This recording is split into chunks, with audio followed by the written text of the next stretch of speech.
Yo, welcome to Six Slayers, the comic interview show, period. I'm Mike the Six Slayer, chilling with Mark the Honorable Villain. What up, fam? What's up, Mike? We got a comic writer who's killing it on both sides, man, simultaneously. Let them know who we got, man. Today we got superstar comic writer Phillip Kennedy Johnson joining us. But before we chat with Phillip, please like, subscribe, hit the notification bell, and please comment. All right, our next guest is one of the hottest writers in all of comics. He has written Aliens, Action Comics, Hulk, Green Lantern, and Batman and Robin. Ladies and gentlemen of the Stash Land, we bring to you writer Phillip Kennedy Johnson. How you doing, Phillip? I'm great, guys. Thanks so much for having me in. Hey, it's such a pleasure to have you. We're going to just dive right on in. Phillip, since it's your first time joining us, we'd like to get your comic book origin story. In other words, how did you get your first gig in pro comics? First gig. Let's see. My first printed comic was a story at Boom Studios that hit shelves in 2015, but it was kind of coming together before that. Roughly 2013, I think. I was at San Diego Comic-Con. God dang, how far back should I go here? So before that, even, I had a kind of just a blog, a personal blog that I was kind of getting off the ground, and I was just fascinated with comics again, and it was a relatively new thing. I had a brother who was an artist who really wanted to get into comics and had no idea how to get started, and I didn't know how to. I don't know, man. I kind of felt for him, and I was like, man, just move in with me. We'll figure it out together. He was in Kentucky, where he and I grew up, and had no idea how comics were made. He was just a talented illustrator, and just didn't know shit about it, about comics, about how the industry works or anything. We were just a couple of guys that grew up, in the sticks with no internet and didn't know anything. By that time, I was already in the DC area with a career as a musician. And I was like, just move out here, man. We'll figure it out. So he kind of left stuff behind and joined me out in the DC, Baltimore area. And we found a great comic store. We started, we literally bought the How to Make Comics for Dummies book. Like, we just had no idea how to do anything. And we just kind of educated ourselves, Started going to conventions and just trolling Artist Alley, talking to editors and artists and anyone we could talk to. Whenever we could find a trade paperback that had scripts in the back, we'd always look up those and see how people tend to do their scripts, and just kind of figured it out together, man. And I wrote some short stories for him to do, and I just started getting back into creative writing again, which I had not thought about in forever. I'd loved it in school, but hadn't really done much of it since then. So I got back into it just so he'd have something to draw, and it was just really fun, man. I got the bug. It felt like music. It really surprised me how much like music comics feels. So were you a comic fan growing up? Did you read comics, as a kid? Yeah. When I was real small, all the way through like high school. So I would, as a writer though, because I usually ask this to artists, because you can say, oh, Kirby influenced me, or John Byrne, or blah blah blah, but like, give some of the old school writers some love. Like, who are some writers that you appreciated growing up? Man, at the time, I wouldn't have known any of them. Like, when I was first reading them as a kid, I was just like, I like Superman, I like Batman, I like the Marvel team ups, I like, whatever the books were. And like, my dad would bring home these stacks of ripped up comics from like garage sales or flea markets, like, plastic grocery sacks with a handful of musty old comics in them, or like a cardboard box or a milk crate or something, and just people's junk basically, that they would give away for basically nothing, just to empty out Grandpa's garage, And looking back now, there was a lot of Kurt Swan Superman. There was a lot of a little bit of Neil Adams Batman. There was some Paul Levitt's Legion. I don't know who illustrated those. Okay, yeah. I need to go back and see who made some of those. I had some Spider-Man that was done by John Romita, I believe. Some of it would have been done by John Romita Jr. Like early ass John Romita Jr. that looked very different than it does now. Right. Yeah. It was really fascinating to go back and see those now. Like John Romita Jr. had this style that, back then there was like the quote unquote house style, right? Everyone's kind of trying to look the same. Right. And John Romita Jr. was that way as well, but like tippy top shelf version of what that was. You know, like it was still house style, but it was like really good. Let's see. Later on, like every now and then, I really like hit the lottery, and I was allowed to get a relatively new comic from like a grocery store or something. Like back then, like drugstores or grocery stores would have comics and with the magazines. And so sometimes I could get a new comic, and when that happened, I was getting like let's see, Norm Brayfogle, Batman, Okay. and Detective, those kind of things, which I really, really dug. Jim Aparo, Batman as well, around that same time. I was gonna say, Philip, you alluded a little bit about your first printed book, Last Sons of America, Uh, and then you also published Warlords of Appalachia and Low Road yeah, West with Boom Studios. yeah. Then we see you work with Marvel and DC. Is there a difference in a way a smaller publisher like Boom Studios operates than the big two, Marvel and DC?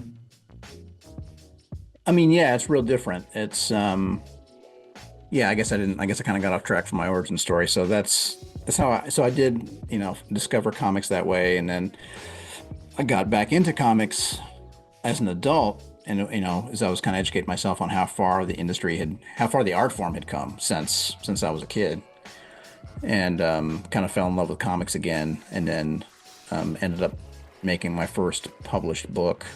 Um, at Boom Studios in 2013, I think is when we actually started. Like when they soft greenlit my book, it was 2013, and then in 2015 the book came out.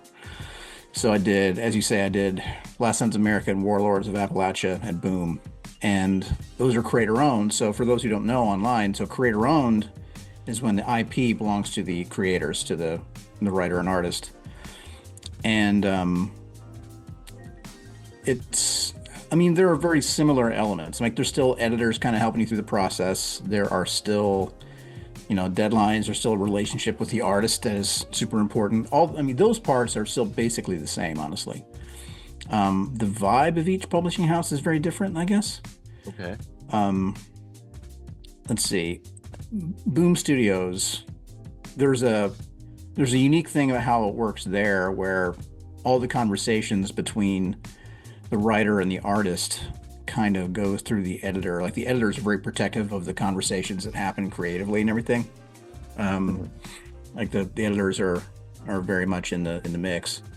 Not that they're not at Marvel and DC. It just feels a little different. I don't know. Like it's just different than other places.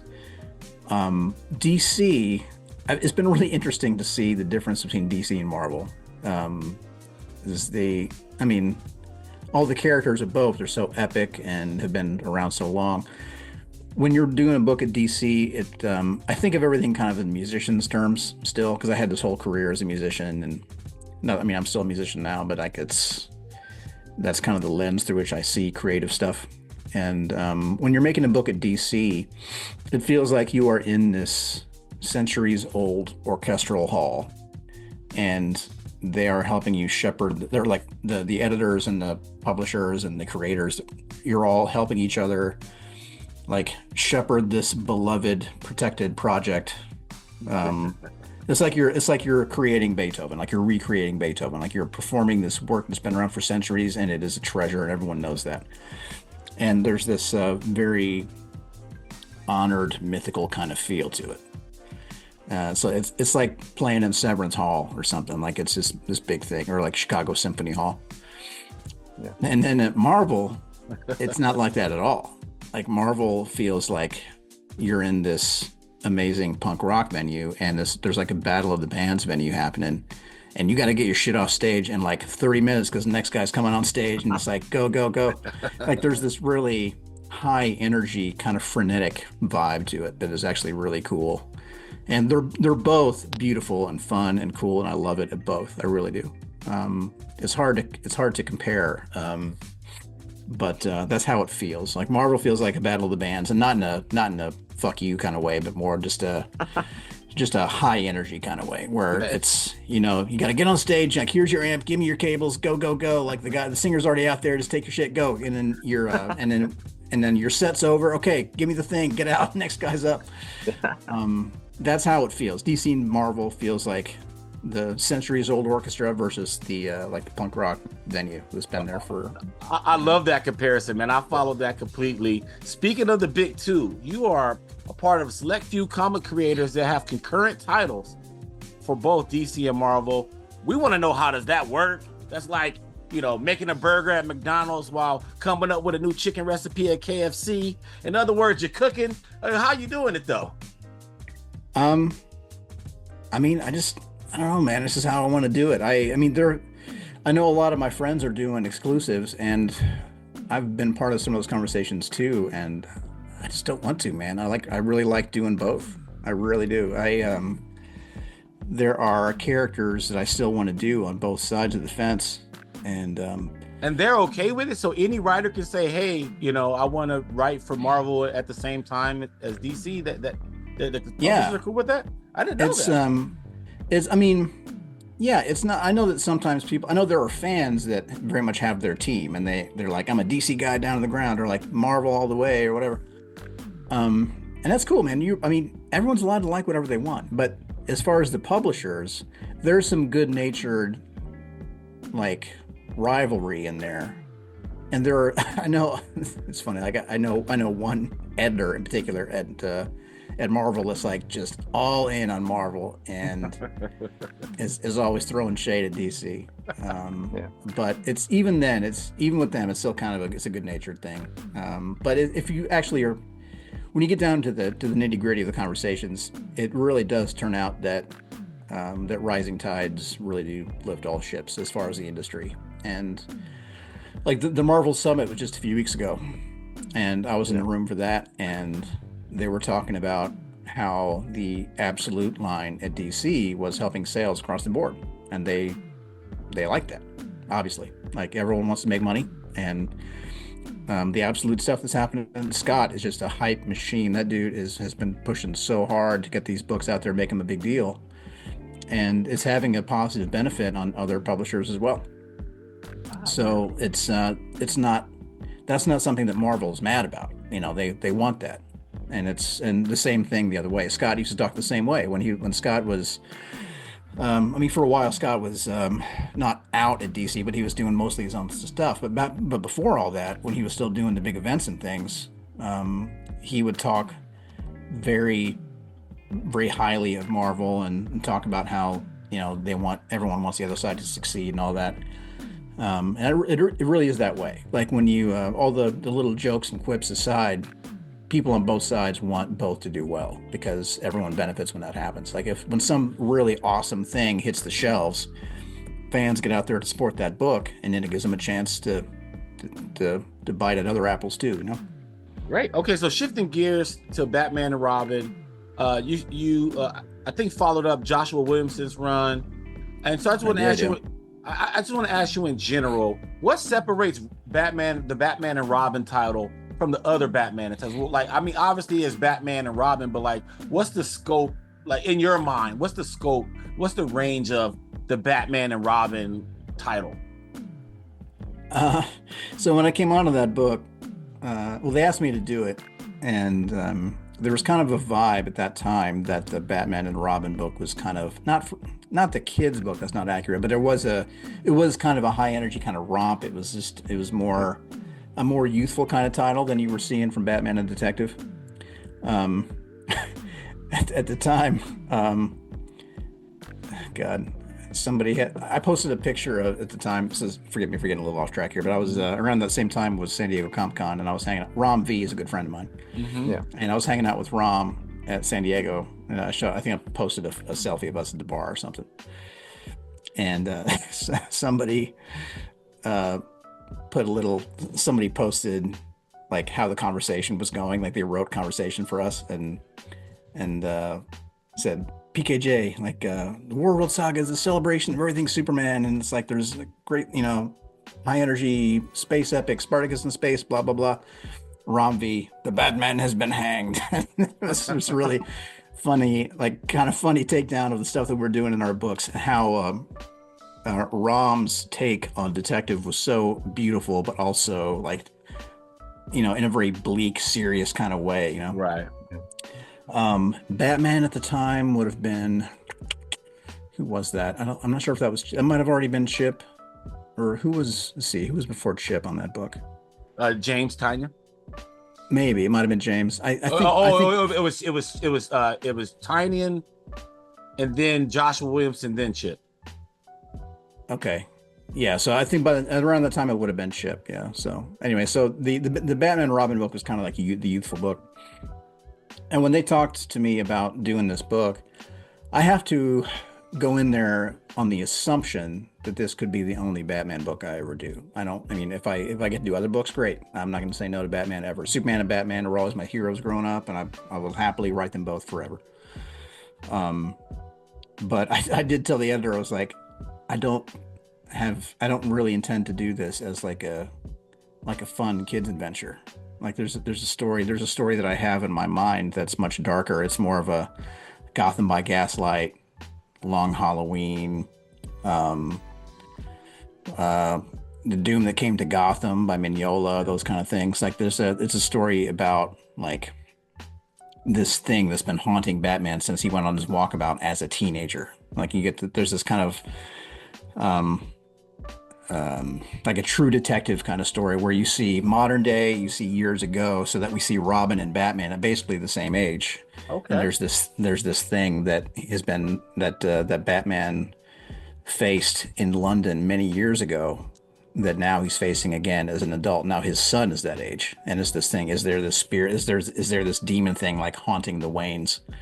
It's a very serious story, but it also it kind of skirts the line between detective noir and like eldritch horror kind of thing. It's like, is it a supernatural villain or is it a guy in a mask? We don't really know. It's like there's a kind of a Aleister Crowley / Jack the Ripper kind of thing that they're up against, and it's nothing like. I have all respect for Josh and for the story that those guys did, but this is a very different kind of book. And I asked them, like, are you guys cool with that kind of a tone shift? And they were like, "Buck, yeah, we are." So I've been all in on this new direction, and yeah, it is very much a father-son story. It's about their relationship. It's about Damian himself. I've been fascinated since the beginning of with how busted both Batman and Damian are. How like Damian just kind of doesn't know how to be a son, and Batman doesn't know how to be a son or a father, like because of like all their trauma and baggage, and just the idea of growing up in like seeing them in a house together, like both trying to do their best and trying to show care. And I don't know, I'm just fascinated by that relationship. I mean, to have a guy like Batman who stands toe to toe with heroes like Superman and villains like Darkseid and wins, and he's just a guy. Like, how intense would a person have to be to get to that place? Right. And what must it be like to be that dude's kid? Like, where, we were all disappointed, or we were all like, worried about disappointing our dads, or, or guardians or whatever. What if your dad's literally Batman and like with like this clearly unachievable thing? Like, how do you grow up in that kind of shadow? So anyway, I just love writing this book, and also my son and I are so unbelievably close. I'm writing about my son and practically everything I do anyway, in some kind of way, even if I don't know that I am. My relationship with my son is so important to me that I find myself telling stories about him and me, even when I don't know that I'm doing it. So to have the opportunity to write a Batman and Robin story is just like, I'm so grateful for the chance to do this. So Philip, let's talk about your frequent collaborators: Riccardo Federici, Daniel Sampieri, and Montos. What's it like working with those guys across the seas? Oh, man, most of my collaborators are overseas, and many of them I've never met in person. Oh wow! Yeah. Montos, never met him, never seen his face. It could be one of y'all. So it's all communication through the editor or email, or how does that work? Typically email. Yeah, typically email. At least, well, it depends on who it is, actually. With Montos, it was all email. There are some creators who they're not super comfy with English. And I mean, they're fine in email, and like either they know English well enough to type out emails, or they have like an app that they use or something. And that's not across the board, but it's that way sometimes. Yeah. So it's sometimes it can be a challenge, but it's not a problem in email. Usually, if we were to have a face-to-face conversation, that'll be a little different. So it just depends on who it is. I mean, Ricardo's English has actually gotten much better over the years, Ricardo Federici. So now he and I can talk more easily. But yeah, that's just how it usually goes. Ricardo comes to the States these days about he's coming to the States a little more now. He wasn't coming over here at all during COVID. And before that, he would come like maybe once a year, once every couple of years. He and his partner both, Julia. I'm friends with them. But I just saw Ricardo at MegaCon, and we hung out and talked a lot about an upcoming project. You've been working with him for years, man. Is he like your longest collaborator? Like as far as on the art side?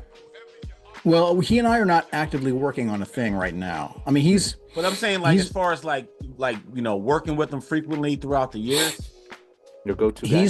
He's probably the guy that I worked with first that I am still working with, or that I have more stuff coming up with. Yeah. Mm-hmm. I mean, my very first collaborator was a guy named Steve Beach, who went on to later do covers for my Action Comics series. Like he was doing covers for me for the War World stuff and for the things after War World as well. That guy's amazing. Now he was not doing interiors, but he did a spin-off issue for The Last God, which is now called the Fellspire Chronicles.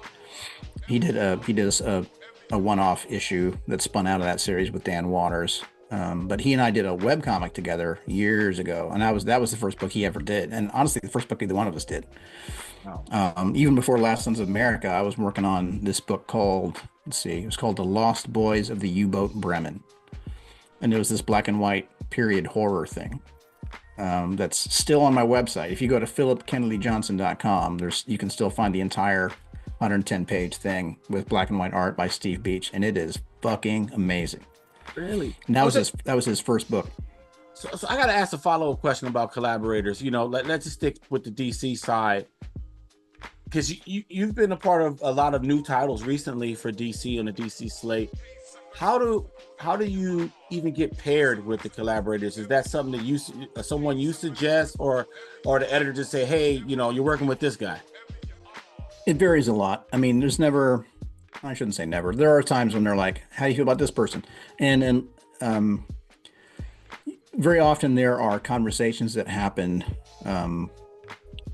outside your purview you have nothing to do with, and like they want to give somebody work for whatever reason. And not very often will I say no to something like that. But sometimes there'll be a larger conversation. So like when I came on to Batman and Robin, I worked very closely with the editors on that, like who we might get for it. And we kicked around various names and various people that would be great for it. And, but man, when we got to Javi Fernandez, the guy who's doing it now, that's the list for me. Like Javi is just obliterating it on Batman and Robin. His art style is so great for exactly the kind of story that I want to do. So Javi was it for me for that. But it did start with a list of people that we were kind of looking at. And, the editor kind of had one thing in mind. I had another, but both of us were, thrilled to have Javi in the conversation. When they asked me to do Hulk at Marvel, that wasn't the book I was really thinking about before that. I had just finished up Alien, and I had done 2 years on my beloved Alien. Right. I'd done 3 arcs and a couple other little stories, like an annual and something else. And God, I loved it. But I was also way underwater. And we'd gotten 3 solid arcs, and that was all I had really in mind when I first came onto the book. And I was just drowning in work all the time. I could not keep up. I was like, man, I gotta let go of something. And I wasn't gonna let go of friggin' Superman. I was in the middle of a James Bond series I'd already committed to. And I wanted to see that to the end for sure. I wasn't gonna let go of Superman for nothing. I had other like a creator own thing. There's stuff I couldn't let go of. And I was like, man, I've had 2 good years on Alien, and I was trying to think of what I wanted to do next. I was like, it'd probably be the classy thing would probably be to go before they ask, well, they still want me to stay, like go before it becomes a problem. Um, so I was like, yeah, I'm gonna have to give up Alien. And that was my only Marvel book at the time. And I really felt weird about stepping away from that. Like, I might not get another Marvel book, man. Like, this is kind of how it happens sometimes. I was really kind of sweating it. But I needed the space in my calendar. But I swear to God, like right when I got out of that book, within 2 weeks, I got an email from Will Moss, who is an excellent editor that everyone spoke about so highly of Will. And I really wanted to do something with Will anyway. And he was like, hey, do you want to do Incredible Hulk with me? And I was like, damn it. Like, I just got like, yeah, I do. But when we started talking about art, he was like, would you want to work with Nick Klein? And I followed Nick's work for years. Since way before I was thinking about actually making comics. This is a book called The Long Cold Fire by Nick Klein. And this is something that he did. You see how big this thing is? Yes. Yeah. He did this years ago. And it's like mixed media. Like some of it's digital, some of it's traditional. And it's so good. It's like a Viking mob story, basically. It's like Viking, like a crime family kind of thing. Oh, that's cool. And damn, is it cool. Like, look at this shit. I couldn't believe how good it was. So I've been now showing this to Nick now. He gets all annoyed because he actually doesn't. He'd probably get mad at me for showing it because it's his old work. He doesn't like it anymore because he's moved on. But I think it's amazing, and I followed him ever since then. And I've been reading his more recent Thor stuff too, and I was like, dude, yeah. I mean, I was probably going to say yes anyway, but with Nick Klein on board, it's like, checkmate. Like, I'm absolutely doing this book. Other times, every now and then, I'll have, when they bring me onto a story, I'll have a specific person in mind, and I'll really fight for that person. There was a person that I really wanted for a book recently. I thought their art would be incredible for it. And they were like, well, we're nervous about this person because they're a little slower, and we really want to get this thing out every month. And I talked to that person, and I was like, yo, so they're nervous about timing. If you can prove to them you can put out a book a month, I think you're going to get this big ass job. But you gotta show them you can do it. And he did, and we did it, and it was great. So it's a conversation. Like, sometimes it can be like they just kind of present somebody to you that they'd like to work with, or there's somebody that they really like and that they need the work, and so sometimes you kind of come together to give somebody a leg up. Other times you fight for somebody that you really want on the book creatively. That's awesome. It's just each book is different. All right, so we alluded to Superman in Action Comics, so I want to get into that in particular. Your Action Comics run was very popular. Does having a run on a Superman title have any significance to you? You mentioned earlier, expound a little bit about that. Oh man, yeah. I mean, so when I was reading those old ripped up books I mentioned, Superman and Batman were probably the characters I had the most of in that stack of books. I mean, my love of comics came from a relatively small collection. It was just junk books that Dad would come home with. I mean, junk from his perspective, but to me, they were like treasures. Superman and Batman represent such different power fantasies to me, but so important. I don't remember. I have no memories of like a pre-Superman life. And I, growing up in the sticks, like in the rural Midwest, kind of a lonely, sad kid, kind of getting kicked around all the time. This fantasy about like seeing these stories on screen with Christopher Reeve, but also in comic books. This kid discovering that he was sent there by people who loved him to do great things was just the most powerful thing I could have read. And this is to a John Williams score, like hearing trumpets sail overhead. And yeah, it was just the most powerful thing. And I know those old movies are not perfect, but to me, Christopher Reeve's depiction of Superman is perfect. And that's that's still the Superman that I see in my head, and the voice that I hear when Superman speaks. Whenever I'm writing Superman, I know that I know that I'm nailing it when I can like hear John Williams music in it. The first movie's perfect for sure. Yeah, it's pretty great, man. Like yeah, those first two movies. I mean, if there's a if there's a criticism, I guess it's not in the depiction of Superman himself. Like Lex Luthor is never really scary. He's kind of like Yeah, they kind of have this vibe, this like I mean the movie's very light, right? It's never deeply scary.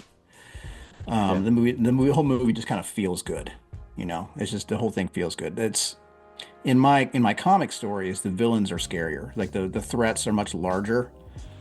Um, and yeah, the bad guys are scary, and that is one big difference. There's no like derpy tuba theme when the when the villains when the villains come in like boop boop boop Right, right, boop boop boop boop boop boop boop. It's just such a different vibe, you know. right. Um, but his it's not like it's like Lex Luthor doing like his real estate scheme and that kind of stuff. It's just a very yeah. different take on the villains. But man, his heroism though, like the idea of when he transforms from Clark Kent into Superman, like he really changes, and like the every line that he says just has such kindness in it. And even when he's about to fight or something, um, there's no cruelty, there's no chest pounding, there's no ego, there's no malice, there's no I don't know, man. He's just like I can't let you do this kind of a thing. Like when he in the second movie when he comes back, he gets his powers back and he comes back to face Zod and all that. He's like General, and he's like hovering outside the window, and he's like, "Would you like to step outside?" Like there's almost like this almost cheesy, just goodness to him. That I don't. Oh man, I'm getting chills thinking about it. I don't know. He's just the best of us, you know. So I got another character on the same kind of level. You and Jeremy Adams kicked off a new era of Green Lantern. You largely writing John Stewart stories. We wanted to give John Stewart some love. Describe the characteristics of modern day John Stewart. So my mission statement on John Stewart, man, that was an honor to tell that story, and it was also a lot of pressure because I mean John Stewart kind of carries the hopes and dreams of the military comic fans on his back, but even more so the black community. And as not a black guy, I was like, man, I can't fuck this up. Like these people need me to nail this. So I took that so seriously, and I don't know. The problem with the way John has been depicted in just my opinion, he kind of gets boiled down to too much of a one-dimensional character sometimes. Very often when you see him, it's in the context of a team book or a team show or movie or whatever. And when you're as a writer, I can sympathize with that. Like when you're writing a whole team, sometimes you have very brief like time and space to make somebody's identity clear. And so if everybody gets a line of dialogue on the page, it's like Superman's the hopeful one who kind of leads the way, you know. Batman's kind of scowling, doesn't trust anyone. Flash is fast and quippy. Wonder Woman does not use conjunctions or whatever. Everyone kind of has their own way of talking. And the way that they've boiled down John Stewart very often is like the ex-military guy who talks in military jargon as imagined by civilians, and that's like his whole voice. And that's just not good enough. Like John as a character who's, you know, again who carries the hopes and dreams of so many comic fans and need him to be awesome. To hear him talk with a drill sergeant voice all the time, it's just not good enough. Like when I was growing up, I didn't have a ton of books that had John in them, but the ones that I did have, he was the architect. And the military stuff wasn't really a big part of who he was at all. I'm not even sure that it was mentioned. He was primarily an architect. Right. Yep. And I remember I had the book in which he appears in his costume, and he throws his mask away, and he says He's like, I've got nothing to hide, and he throws his mask aside. And that made a huge impression on me, even back then, because not even Superman does that shit. Like everyone's got their alter ego, and for John Stewart to be like, I am John Stewart, Green Lantern, that is just so fearless and badass.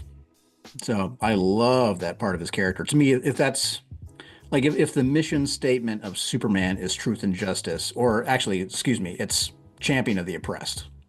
It's like from Action Comics #1, Superman is the champion of the oppressed. If Batman is, criminals are cowardly and superstitious lot, then to me, John Stewart is I've got nothing to hide, and he is driven by duty, and not just to the Marine Corps, not just to the Green Lantern Corps, but also to his mother, like his civil rights leader mother who shaped him. There's a point in my Green Lantern War Journal book in which, she's dying basically. She's got dementia and doesn't know where she is, and he's talking to her like, you should have got this ring, not me. Like you're the greatest hero I ever knew. Because she was putting it out there without any kind of powers. She was just walking out there and taking it on the chin, and he that shaped who he is.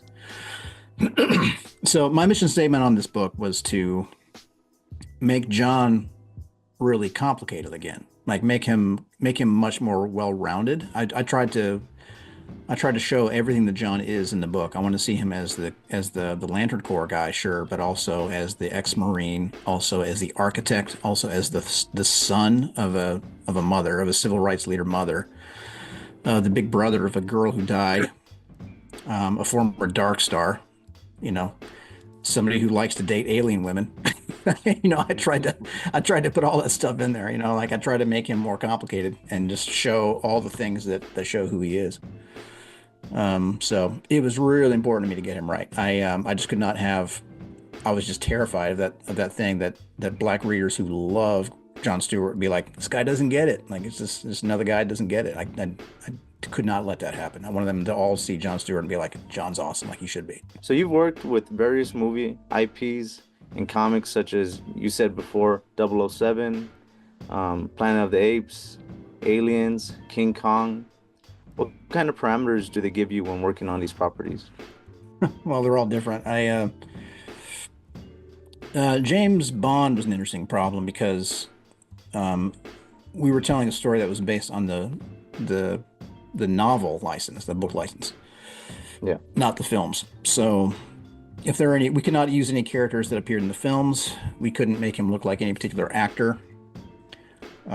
It was meant to be, it was all based on the book version, like the Ian Fleming Bond. Yeah. So it was based on the Ian Fleming version of Bond, but also set in modern day. Problem with that is that if you go back, every one of those Bond novels and movies too, really, they're of their time. The first one was like the 50s or whatever. And he is such back then, he is such a sexist, racist, homophobe, misogynist. He's almost not a good guy. There's problems. And that's all, if you're telling the story based in the 50s, that's one thing.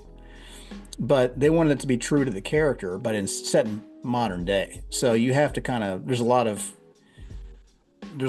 bullets you got to zip between to make a character that's still Bond, that's very true to the character, but also not a douchebag. So it's a lot of work, honestly. That one was tricky, but you just have to kind of decide what to let go of and what to stay true to. If you go back to those original books, whenever like Bond, like whenever a character enters the room, he describes that character by their perceived ethnicity. Mm-hmm. Like what's an example? Like calling somebody a broad-shouldered Swede or some shit like that. I'd be like, and it gets a lot worse than that. So I'm like, you gotta not do that. So we gotta be careful what to hold on to, and also the way he objectifies women is a crucial part of his character. You can't let that go. Yeah. But you had to. I don't know. I introduced a Bond girl that was actually older than him, which is, I think, a first. But I thought it would be interesting to show another 00. One of my favorite books is actually sorry, one of my favorite James Bond books. I mean, Yeah. is one that was told more recently by Anthony Horowitz. I think is one of the new ones. Where it shows how he got his double O status, and Hmm. that was really interesting. It was really interesting to see like an important part of Bond's history. I wanted to show more of that, so I introduced a new Bond girl, somebody who was already a double O before he even showed up, and kind of showed him the ropes. Somebody he holds in high regard. So they didn't exactly give me a primer. They were just like, you know, this needs to be James Bond's true character, but set in modern day, but in the books, not the movies. And it was just a lot of things to keep in mind.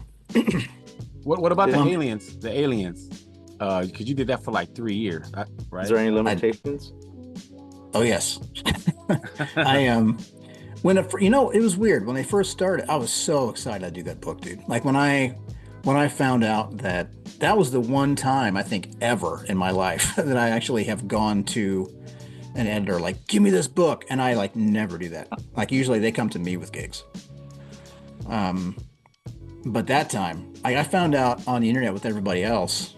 I think I saw it on like IGN or something that um, that Marvel had just gotten the Fox licenses to Predator and Alien. And I saw that dope ass art with like Predator in Guardian's ship and what was the other one? No, excuse me, sorry, Alien. The Alien was in Guardian's ship, and you see Predator holding up like Tony Stark's helmet and that kind of stuff. I'm like, I straight up did like the Chuck Liddell, like was like so excited. Um, and I got on the horn with my Marvel Zombies editor like right then, and I was like, "Give me this book. I know Alien better than anyone you ever heard of, and like you don't believe like I'm gonna crush the shit out of this book if you give it to me." And I assumed they already had a creative team on board because they just announced it. I figured they already had a team put together, but I figured they might also have like other spin-off books the way that they did for Conan, because they'd done Conan with Jason Aaron and Mahmood, and then they also had what was it, Savage Sword of Conan, I think, after that, and there was like other spin-off stuff that came out of that. So I was just looking for anything Alien, but they were like, wow, you really like Alien, huh? So they kind of pitch us. I didn't know this, but at the time there was already somebody kind of in the office pitching me to be the guy on that book, which I didn't know that. So when I kicked the doors in with a shotgun, they took notice, like, damn, okay, this guy really likes Alien. So then I went in there with my pitch, and I was like, here's what we're gonna do. Here's how Dark Horse went wrong. Here's how we're gonna keep it right. This is why this is a great opportunity, because now Disney owns all this shit, so we can have all this synergy with the games and the film and the TV and everything else. Like this is a huge opportunity. We're gonna nail it, and I'm gonna lead the comic part. And here's what I'm gonna do. And that's how that went down. So at first they were like, you can use anybody's likeness you want to, except they said not Michael Biehn, because I guess he's weird about his likeness getting used. So they said, don't use Michael Biehn, but anyone else is fair game. You want to use Sigourney Weaver, whatever. Now later they walked that back, because I told them, like, the only person I want for the first arc is Bishop. It's gonna be Bishop. I gotta have Bishop. Yeah. But everyone else is whatever. So they gave me Bishop, and then later I wanted to use Ash, as played by Ian Holm in that first film, and they were like, no. I'm like, what the hell? You told me I could use Sigourney Weaver. Like, yeah, well, it's different now. It's like, so I couldn't use Ash, so we changed that story. I mean, honestly, my the story that I wanted to do for that one-off for the annual was awfully similar to what they ended up using in Romulus. So we still used Ash, but different. We put him in we put Ash's consciousness in a battle synth like they use in the Fireteam Elite games. So we changed things around. We made Ash's involvement a big reveal. That was actually kind of cool. But anyway, so yeah, there were definitely some guardrails, and that gig ended up getting. It started out beautifully, and eventually it got a little harder as various Fox people came and went. Some of the Fox handlers that we were dealing with towards the end of my run knew a lot less about the Alien stuff, and some of the notes I was getting on that were pretty dumb sometimes. And enough time has passed now. I hope they don't mind that. They don't mind me saying that. The Marvel people were always great. I had a Marvel editor, Sarah, who was incredible. and she backed me up all the way. And sometimes there were these really dumb arguments that we would have to get into about various story elements. We didn't win every argument, but we won a lot, and it was great. So Marvel backed me up great. Marvel was a pleasure to work with the whole time. And the Fox stuff, it just depended on who was on the other side of the emails. What's an example? Let's see. There was we made up a new alien critter in the second arc. And they really didn't want to do that. Like their idea of protecting the license was just not letting us do anything that had not verbatim happened in a film already. They just didn't want us doing anything new. They just wanted to see the dinner scene over and over again. Be like, can't do that. We have to, it's got to be. We're trying to get that same reaction from readers that we got in that first dinner scene. We can't just do the same thing over and over again. So I would have to like back up my position with how much I knew about Alien. Be like, actually, if you refer to the, all the, if you watch Alien Covenant, if you watch every single one of the extras, they have David's journal where he's like handwritten stuff and hand drawings and everything of the, as he was kind of experimenting with alien DNA. There was there was some stuff in there that I drew upon to kind of win my arguments with Fox sometimes. But anyway, I digress. So Alien was mostly amazing and fun. It only ever wasn't when you were getting notes from people that didn't understand Alien quite as well. So we have one final question for you. Is Sure. there something that we haven't asked that you want the fans to know about? Any other details about Batman and Robin or Hulk? Any upcoming projects? Any new appearances at conventions? I'm doing a lot of conventions this year. Let's see. I'm doing Fan Expo, Denver, Dallas. I'm doing Philly, San Diego, New York. AwesomeCon next weekend. Oh wow. And that's in DC. There's Baltimore. I keep forgetting to reach out to Heroes Con. I need to get into Heroes Con if I can. Yeah, I'm doing a lot of cons. So I'm getting out of the Army this year. I've been in the Army for 20 years, Oh wow. and I'm retiring right now. Yeah. So there's the guy that handles my conventions, Scott's Collectibles. Scott's has been amazingly patient and great about waiting for me to get out of the Army so we can really make some money together. Now I'm finally getting out. So I'm like, all right, load me up. Let's do this. Let's do a lot of shows. So I'm doing a lot of shows this year as a kind of a thank you to my handlers. I'm probably doing too many shows, but it's it's important. Shout out to Scott's Collectibles, man. They handle the lines better than most at the shows, man. So we're big fans of Scott's. Yeah, I'm glad, man. Yeah, Dan Scott and his whole crew. They're all the best. So I'm doing a lot of shows. I am doing I'm doing another book at the Big Two here soon that you would not expect from me. Like I got a couple of I've kind of gotten the reputation as the creepy guy, the guy that does creepy horror books recently, because that's a lot of my books recently kind of have that vibe to it. But that's just kind of luck of the draw. It's what those are the kinds of stories I'm telling right now. That's the story that I want Batman and Robin to be. The Hulk book is just a straight up horror book all the way. Hellhunters is a story that kind of sprang out of the pages of Hulk. So it's about Ghost Rider 44, like the World War II era Ghost Rider, and this team of badasses from World War II against supernatural villains. So it's got a very monstrous vibe as well. So now I just kind of look like the monster guy. I'm doing a book in this coming year that is a different kind of direction, and I'm really excited about it. It's one of my son's favorite books, which is why I took it. And yeah, I'm really excited to do it. So look for that. I got another creator-owned book getting greenlit right now. Let's see what else. I've got a really exciting project I'm working on. It's still in the very early stages, but it incorporates storytelling, sequential art, music, live performance. It's a different kind of a thing. Something that I'm still putting it together with people I really like working with. So by next year, you're going to see some really cool stuff happening. I really kind of want to stay in the forefront of the medium if I can. There's things I think there's room for comics to grow in various ways. So some cool stuff coming in the next year or two. Fantastic. Excited, man. Phillip, Thanks, thank you dude. so much. We just want you to know you always have a home here on the Six Layer Station, and thank you for taking time out of your schedule. Of course, man. It was great to see you guys. Thanks so much for having me on. Well, that's all for our show. If you like what you see, please subscribe and hit the like button. This is Six Layers. I'm Mike, speaking for Mark and Phillip Kennedy Johnson. We are out. Peace. Six Layers.